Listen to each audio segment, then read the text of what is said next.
Hikaru was saying at some point that he's not getting ready for the candidates, I think. I'm not really sure if he mentioned it on his stream, but I've heard about it.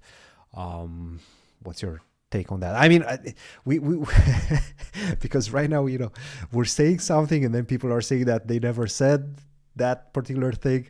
So, I don't want to get into that territory too much. But there's nothing to get in. Like, okay, if I see something online, someone says something publicly, uh, that and I say it. I mean, there's not really much to say. Like, what do you say publicly? You have to think about what's being said. But like, people will obviously notice that you said it if you say it. I mean, like, we're obviously talking about um the Hans post, right, on Twitter.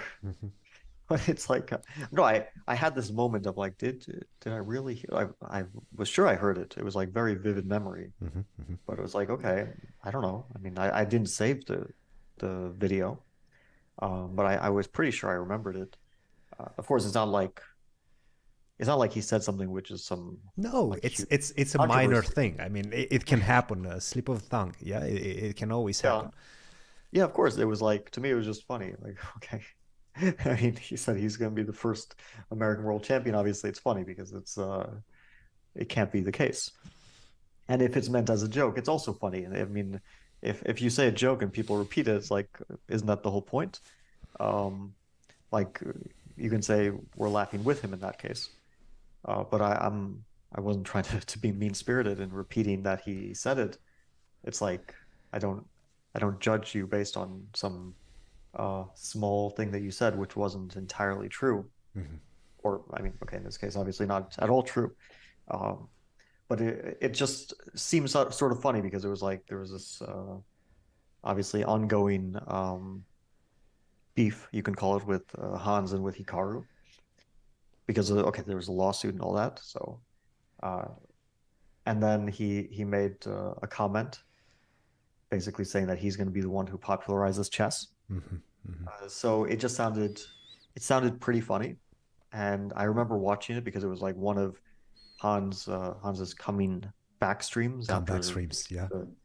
the what do you want to call it? The Hiatus. reconciliation between all the Yes. parties, if you want to call it that. And okay, I was watching. I forget which tournament it was. Some online event. Could be any, right? There's a million of these events.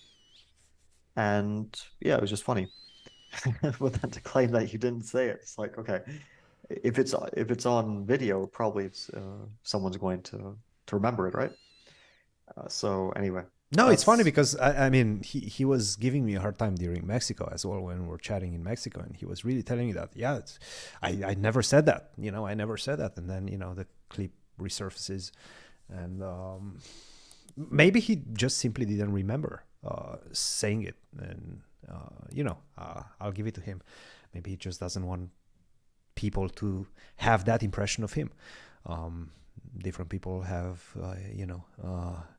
different understanding of how others will interpret what they say. So if that's his choice, that's his choice. But yeah, he okay, definitely but said it's it. like it's a non-issue, He no? I mean, definitely said yes. That's the thing. But some people, it's a, perceive it differently. I guess it's what I'm getting at. yeah, sure, but I mean, like I've said a million stupid things in my life. So have you, I Yes, assume, and so yes, has yes, everyone. yes. And and so, yeah, you say something like mildly stupid, you can kind of poke fun at yourself for it. You're like, oh yeah, of course, I'm going to be the first American world champion. I'm going to go back in time, and you can just make it a funny thing and kind of keep it lighthearted. There's no reason to double down. But okay, whatever. Yeah. That's basically. I don't take it too seriously, to be honest. Yeah, yeah. Yeah. So I think Hikaru was the one that mentioned he's not going to get ready as much for the candidates. And I think he mentioned why as well, mostly because, he previously was taking it very seriously, doing a lot of camps, doing a lot of trainings, and then things weren't working out during the actual event. And then when he didn't take it as seriously, things did work out. So, different styles, I guess, in preparation as well.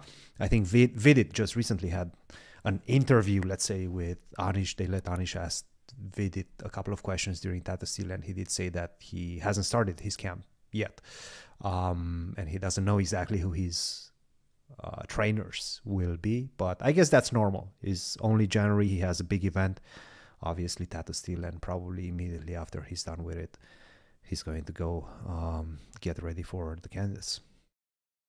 Yeah, everyone will do whatever work they feel is necessary. Mm-hmm. I mean, we all have our own process. Yeah. So it's not like, you work super hard to guarantee something, and it's not like you don't work at all and it means that you're doomed. It's probably overall for most people a benefit to put some effort into training before, and that's what most people, pretty much all chess players will go for. But it's interesting, right? So, Because every single other sport, at least, let's say basketball, there's a very standardized way in which you prepare. You just show up in the gym, you do your drills, and then you go back home, and then you repeat that every single day. I don't think there's anything super particular that you do in preparation for, let's say, the Olympiad. Like what is the US team doing differently than what they're doing whenever they're practicing with their NBA squads? Like it seems there's a standardized model of training. And in chess, I don't know if we have that. Do we have that? okay, you can say that most people will do something similar. So like what you see at the Magnus camp Mm-hmm. will look very much like what we do, Sure. with some differences, some minor differences, but more or less you're getting the same sort of. And Jan will do the same thing, right? It's you invite a bunch of people and you look at Yeah. chess. The thing is that, of course, when it comes to like basketball or any of these big sports with a lot of money, it's very much down to a science. Like there's a lot of money and research that goes into it. And in terms of chess, most players don't make much money and don't have the means to invest. Like I have to say, the camp that I organize is very expensive. It's Mm-hmm. tens of thousands of dollars. Mm-hmm. So most players don't have this money to throw at training.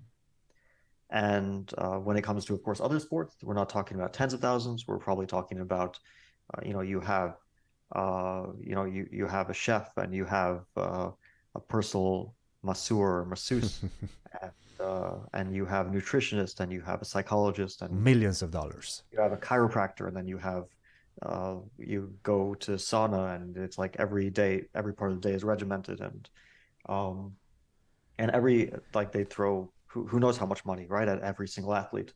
Mm-hmm. Um, so it's just the money is different, so the level of professionalism will be different.